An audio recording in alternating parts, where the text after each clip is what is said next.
Continuamos en el programa En Contexto y se une a la conversación el cónsul titular de México en Indianápolis, Luis Franco. Señor cónsul, bienvenido, ¿cómo está? Gracias, afortunadamente bien. Qué bueno, trabajando siempre duro. Ya vamos a hablar sobre estos temas importantes que están preocupando a mexicanos allá y a mexicanos acá. La preocupación es que centroamericanos que vienen en su paso por México hacia los Estados Unidos, pero que por las políticas migratorias duras de Estados Unidos deciden quedarse en México. Y la preocupación allá, ahorita, hay grupos que están preocupados porque creen que centroamericanos que se quedan allá pueden robar la identidad de mexicanos para poder trabajar, estudiar y vivir en México. ¿Esto es muy difícil que suceda? ¿Es fácil? ¿Cómo ve usted? Bueno, quiero hacer énfasis en toda la evolución que ha tenido el sistema de identificaciones y de documentos de identidad en México.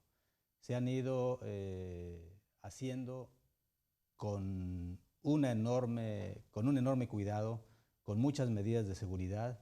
Las matrículas consulares son un ejemplo, la credencial para votar del Instituto Nacional Electoral es otro ejemplo.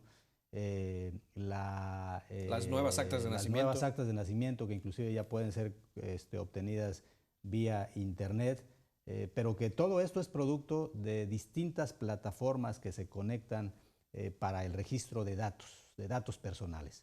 Datos personales que por supuesto son muy celosamente guardados. Hay una cantidad de candados que evitan que esta información no sea de fácil uso. De tal manera que cuando hablamos de la posibilidad de que se falsifiquen, siempre está ahí aquella persona que va a lucrar con los migrantes o con aquellas personas necesitadas. Aquellos que van a decir que tienen el documento preciso para poderlo presentar y que le reconozcan una identidad o un trámite. Y definitivamente, pues es donde creo que tenemos que seguir haciendo notar el tipo de personas que se dedican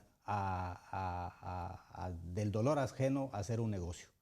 Y definitivamente, pues muchas veces la ingenuidad y otras veces la necesidad hace que los pocos recursos con los que traen ellos de sus países económicos, pues sean gastados malamente de esta manera, tratando de buscar una regularización por la vía ilegal.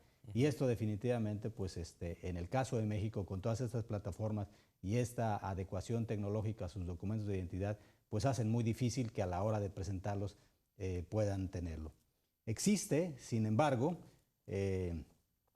una cantidad de cosas que a veces no se ven. Políticas públicas. El Instituto Nacional de Migración, por ejemplo, que es la entidad mexicana que se encarga de todos los aspectos vinculados con la regulación y todo lo de la política de población y migración, ha editado una guía que se llama Guía del Migrante. Esta Guía del Migrante lo que hace y que se entrega y se distribuye en centros del propio INM para hacerles ver que desde el momento en que están en territorio nacional, independientemente si traen o no papeles, ellos tienen derechos. Tienen la posibilidad de solicitar refugio o asilo si las condiciones en sus países ponen en riesgo su integridad, su libertad, su propia vida. Y en esas condiciones, además, en estas políticas públicas, el gobierno de México desde hace muchos años tiene institucionalizados dos grandes grupos de personas que están de alguna manera vigilando que los migrantes tengan una estancia, cuando menos, regular y sin mayor complicaciones, los llamados grupos beta.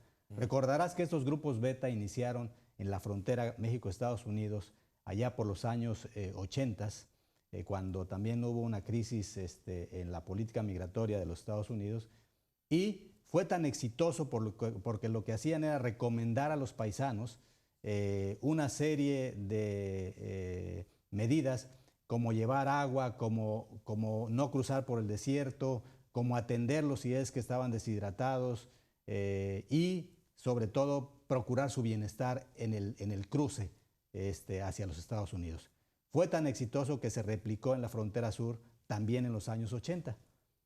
¿Qué sucedió con todo esto? Que México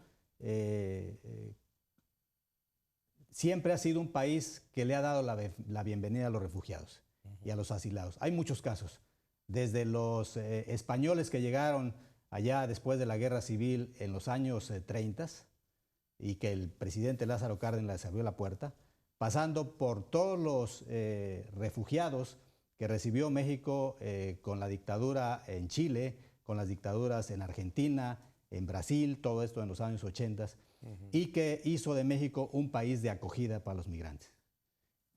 En los años 80, cuando las crisis en Centroamérica, producidas por la guerrilla, básicamente, y por las condiciones económicas que prevalecían, comenzaron los gobiernos de izquierda a hacerse al poder. Y esto generó también una enorme salida de centroamericanos. Y llegan a México. ¿Qué sucede? Que México en esa época no tenía siquiera una ley de migración que reconociera la figura de refugiado. Se hace un llamado a al Alto Comisionado de las Naciones Unidas para los Refugiados, el ACNUR se llama, y en colaboración con el ACNUR, en el año de 1980 se forma en México la Comisión Mexicana de Ayuda a los Refugiados. Comenzó a llegar tal cantidad por miles a la frontera de México con Chiapas, que después esta propia comisión se extendió a los estados de Campeche y Quintana Roo. Pero desde entonces México ha estado de alguna manera generando políticas públicas para tratar en la medida de lo posible garantizar la integridad y los derechos de los inmigrantes que han sido por oleadas en distintas etapas en México. Muy bien. Cónsul, vamos a hacer una pausa. Seguimos, regresamos hablando con usted. Y el cónsul tiene unas cifras bien interesantes de deportados de México a otros países. Regresamos.